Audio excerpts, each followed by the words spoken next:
Hi, Brandy Dunnell here with week 5 discussion assignment. This week's material was centered around eugenics and kind of selecting the perfect American race. I was very interested, again, like I have been with most of the things that I'm learning, I was very interested to just read and soak up this material. Really surprising to me. A lot of this is, I've taken history courses before, but nothing that dived into this portion of history. So I really think that this is sort of the opinion I'm coming to be of, is that this is an really underrated piece of history that I don't think is talked about enough. So eugenics, like I mentioned, the selective breeding of Americans was just interesting. So I dove in, read, kind of absorbed all the materials available to me, and something that stood out to me. So one of the questions that I brought with me to my discussion, this time I chose a good friend of mine. She currently works for the prosecutor's office. She's an attorney, but very well-rounded human being. She was a counselor straight out of college. She worked first in the suicide prevention hotline, and then she was a counselor, and then kind of general counselor, and then she worked out in Washington, D.C., for Child Protective Services, and then circled back home here and went to law school and got her law degree, and now she works at the prosecutor's office. So very well-rounded human with a lot of knowledge of the world, a lot of experience. And so her and I often have some really great discussions.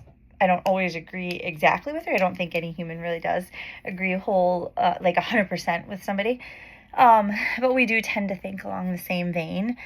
We have some really important commonalities between us, and just our kind of general thinking. And so while we don't always agree, we have these really thought-provoking conversations. So I took these thoughts and questions to her. One of the things that stood out to me in my first question was kind of like, what connections can we see, can we make? Again, and I think I spoke of this in one of my earlier assignments in this class, but what connections can we make between what's happening today in the world, in America, and what I'm reading about here in early America. So if you hear the chewing, that's my dog. He's down here at my feet enjoying a bone. So I hope that's not too loud. But anyway, so first thing that kind of really stood out to me was Calvin Coolidge's speech, "America needs to be kept American," and that just sounded like a Trump slogan, "Make America Great Again."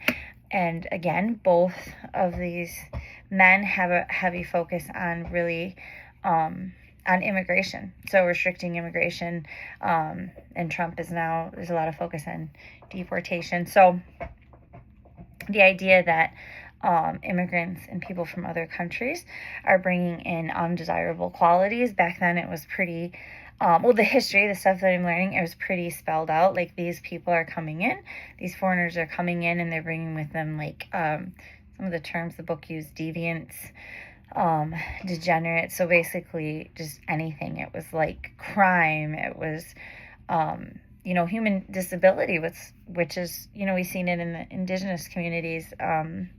And then again in the African American communities, some of it is caused disability through, a lot through slavery or in the workforce, all of these things. Some of it's just born disability. Some of it is just a piece of being a human. And so all of those things were considered undesirable traits. So in early America, there was, the sort of drive to create the perfect ideal society, and that was really narrowly shaped in what that physically looked like and what those people thought like, and ideologies, physical bodies, all of that was really narrowly defined. And I think that there's an underlying, right under the surface, I think there's some of that now.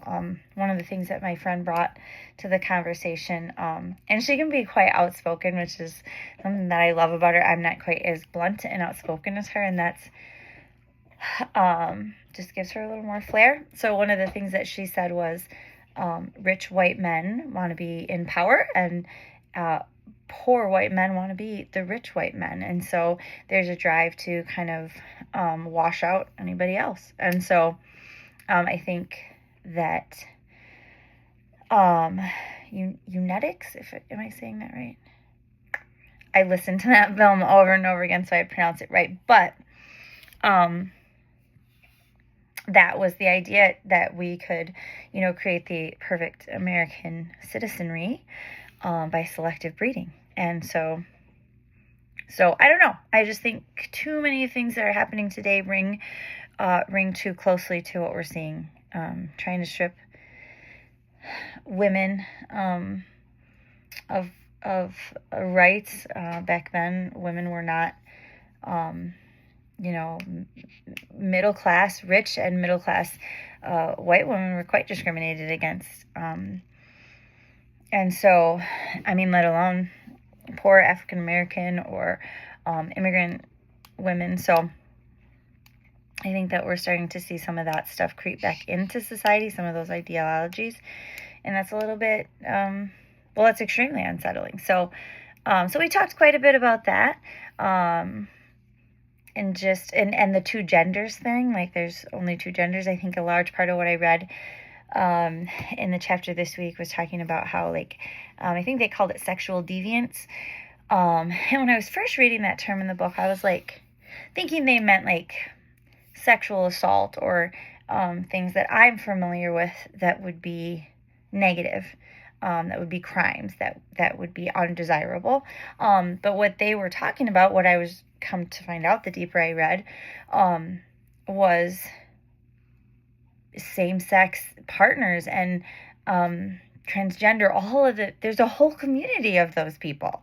There's, and I don't like the term those people, but maybe I just don't like the way it sounded when I said it, but there's a whole community, communities. They're a part of, and I think they always have been a part of the human race. And so, how can we just say that there's, sorry, you found a tennis ball. How can we just say that this, gender loves this gender and that's it? It's so binary, that men have to love women, and the world is just not that black and white. It's just not. No matter how hard people like President Trump try to make it, it's just not. It's just not. It's just not. And so and you can hear me stumbling. It's mind-boggling to me. And that was a piece of our conversation that we kind of circled around. There's no science that's going to prove that people have to love only one gender, and that sexual contact or sexual, attraction or anything like that can only happen between male and female. There's nothing that's going to prove that. And so, we kind of went circles on that one. A lot of what we grappled with was how inhumanity is such a piece of humanity. So it's hard. It's hard to, as I read this, as I learn this, it's just hard to digest it. I can't get my mind to think that way. I can learn it. I can know it. I can understand it, that it happened, but I cannot digest it and I cannot understand it. So, so we had such a rich conversation about that. And then kind of surprisingly, Hitler took the Eunetics, and I will look it up after this video. Hopefully I'm saying it right. The EUGENICS, that ideology, Hitler took our model, and that's, so that was, I don't know how I made it to 44 years old and didn't know that, that the Holocaust had some roots, in American, ideologies and science. So unsettling, very, very, very interesting to learn some of this stuff. And then my second question, we didn't get into as deep of a conversation about this, and I'm getting to the end of the time for my video here, but prenatal screening for genetic conditions. So both of us are mothers, And so, of course, we've experienced, those genetic testing. And just briefly, I'll share, I guess I don't really have a stance on that. I think that we have to be really careful with those kind of things. I'm 100% pro-choice for a lot of, I just have a lot of thoughts and feelings and reasons behind being pro-choice. And so I guess I kind of feel the same way with genetic testing. I think there's so much benefit in science in the area of reproduction, women's health, reproductive health, pregnancy, all of those things. I remember getting those genetic tests. I have 6 daughters, and I think it was daughter number 4 or 5. And I just really distinctly remember having that test and then waiting. And I think I was at the fair with my kids. And I was thinking to myself, if this baby growing inside of me now, if the tests show that this baby has Down syndrome or something, anything, any kind of condition, that's really going to affect all of these little people's lives. It's going to affect the kind of mother I am. It's going to affect how they grow up. I'm not going to have as much attention for them. It's going to change who I am. It's going to change their world. They're going to go through hardships. But also at the same time, knowing that I could not abort the baby growing inside me. So it was a really interesting mental, moral little grappling that I had in my head. And I remember that to this day. The daughter, whichever pregnancy it was, 4th or 5th, so it's either 17 or 15 years ago. That's how old they are, 17 and 15. But yeah, it was so, just thinking like, do I want to know this? Because if I know this, then I know what's coming. And then do I have a responsibility to prevent these girls from dealing with, is that a burden that I'm putting on them? But also knowing that even though I'm pro-choice, very much pro-choice, I knew from a young age, from probably after I had my first daughter, that it wasn't for me, and that I couldn't envision any circumstances that I would have an abortion. Thank God I'm very grateful that I never ended up in a situation where I had to, where that became a thing. I wanted all of my daughters. I planned to an extent all of my daughters. So just really interesting. So, and my friend was kind of the same. It was like a stalemate in her brain, like very pro-choice. Science is great. Knowledge is great. What are the boundaries? What are the limitations? And who gets to decide what those boundaries are, what those limitations are? There's a large part of that is individual. That's individual and personal decision. So super interesting topics.